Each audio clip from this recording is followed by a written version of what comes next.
Salam aleykum əziz müsəlmanlar. Bildiyimiz kimi artıq Məhərrəm ayı daxil olubdur. Bu münasibətlə bütün insanlığa, bütün insanlara başsağlığı verirəm. Yəni nəyə görə belə dedim? İmam Hüseyn əleyhissalam bütün insanlığın nümunəsi idi.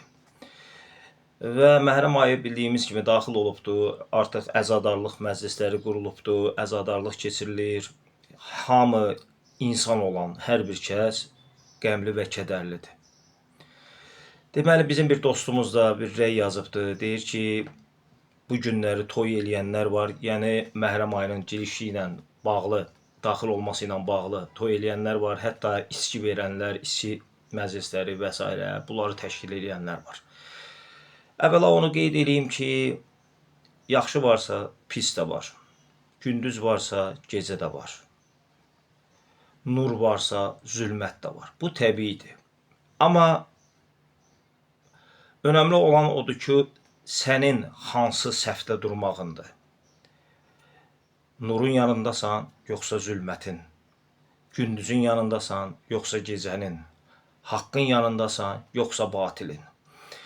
Bəzən bizə sual verirlər ki,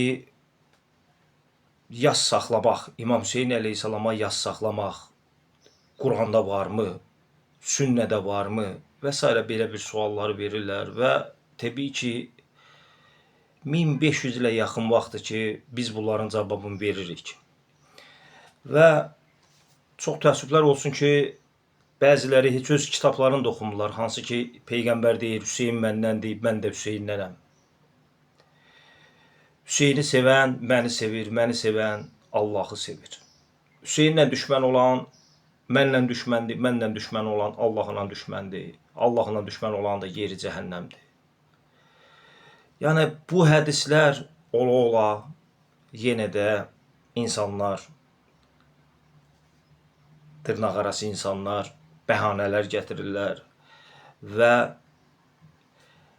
özlərinin batil işlərini bəzək-düzək vuraraq haqq çıxartmaq istəyirlər. Və mən bu günləri birbaşa Quranla bu məsələni sübut eləyəcəm. Bəzən görürsən, sual verirlər, Quranda var və s. və ilaxır. Və bir məsələni də qeyd edeyim. Belə bir sözlə də insanların fikrini yayındırırlar. İmam Hüseyn əleyhissalam cənnətlikdir. Peyğəmbər deyir, cənnət cavanlarının ağasıdır. İmam Hüseyn əleyhissalam əgər cənnətlikdirsə, ey şiyələr, niyə ağlayırsınız?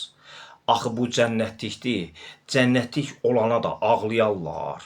İndi mən buradan sual edirəm. Azərbaycan şəhidləri də cənnətlikdir. O zaman bu iradınızı şəhidlərimizə ağlayanlara niyə bildirmirsiniz? Bu bir. İkincisi, İmam Hüseyn əleyhissalam cənnətlikdir. Bəli, buna heç kimin şəkki şübhası yoxdur və onun əlhəmdülillah seçilmiş səhabələri də cənnətlikdir. Bu zaman növbəti bir məsələni qeyd edirəm. Həzrəti Həmzə Seyyidül-Şəhəda, o da nədir? Şəhidlərin ağasıdır. Cənnətlikdir, cənnətlik deyil, təbii ki, deyəsiz cənnətlikdir. O zaman ona ağlamağı tövsiyə eləyən Peyğəmbər deyildimi? Peyğəmbər bilmirdi Həzrəti Həmzə cənnətlikdir. Və niyə gəlib cəmaata deyirdi ki, hər kəs öz ölüsünə ağlayır, amma mənim əmimə ağlayan yoxdur. O artıq sünnə oldu. Birinci Həzrəti Həmzəyə ağlayırdılar, Uhud şəhidi və sonra digər öz ölülərini ağlayırdılar. Peyğəmbər bilmirdi ki, Həzrəti Həmzə cənnətlikdir. Yəni bu düşüncə, bu təfəkkür ancaq dayaz düşüncəli adamlarda ola bilər. Və Peyğəmbər deyir, Hüseyn məndəndir, mən də Hüseynnənəm. Hüseyn məndəndir, yəni mənim nəslimdəndir. Mən də Hüseynnənəm, yəni Hüseyn mənim dinimi yaşadacaqdır. Dinimi yaşadan həqiqətdir. Bu iki, üçüncüsü, Peyğəmbər səzdədə olanda Həsən və Hüseyn əleyhissalamlar onun belinə çıxırdı. Peyğəmbər səzdələri uzadırdı. Bilirsiniz niyə? Birdən qalxar, onlar yıxılarlar, əzilərlər uşaqlar. Peyğəmbər ümmətə nümunə verirdi ki, bunları incitmək olmaz. Və biraz sonra bunların hamısını Quranla sübut eləyəcəm. Və heç bir şeydən istifadə etməyəcəm. Çünki bütün sünni mənbələrində, şiə mənbələrində gəlir ki, Peyğəmbər İmam Hüseyn əleyhissalam ağlayıbdır. İmam Həsənə də ağlayıbdı. Və bəzən belə bir sual da verirlər ki, belə bir şey var ki, yəni ki, yalnız İmam Hüseynə ağlayırsınız. Niyə İmam Həsənə, niyə digərlərinə ağlamırsınız, bu qədər yas saxlamırsınız? İmam Həsənin bir sözünü deyəcəm. İmam Həsən İmam Hüseynə buyurur ki, qardaşım, sənin müsibətinə heç bir müsibət çatmaz. Və İmam Hüseyn yeganə insandır ki, dini, İslam uğrunda Allah üçün bütün nəslin qurban verdi. 17 Əhl-i Beyt nümayəndəsi şəhid oldu orada və ailəsi əsir düşdü. 124 min peyğəmbərdən heç kimdə bu məqam olmayıbdı, çatmayıbdı heç kimdə, heç kim ailəsini qurban verməyibdi. Bütün nəslin qurban verməyibdi və sonda da Şirincanın 6 aylıq körpəsindən belə keçdi İmam Hüseyn əleyhissalam. Ona görə də Adəmdən Xatəmə qədər xatırlanıbdır. Deyə bilərsiniz ki, nağıl danışıram, yox. Əhl-i-Sünnə mənbələrinin özlərində də gəlir ki, Adəm əleyhissalam da belə, Quranın təbiri ilə Bəqərə surəsindən Allah ona bir şeylər öyrətdi, ayəsi ilə, hansı ki, 5 kimsənin adını ərşdə oxudu, gəldi İmam Hüseynin adına çatanda kədərləndi, dedi, ya Rəbbi, bu nədir belə? Dedi, sənin nəslindən olan sonuncu peyğəmbərin nəvəsidir ki, ümmət onu öldürəcəkdir.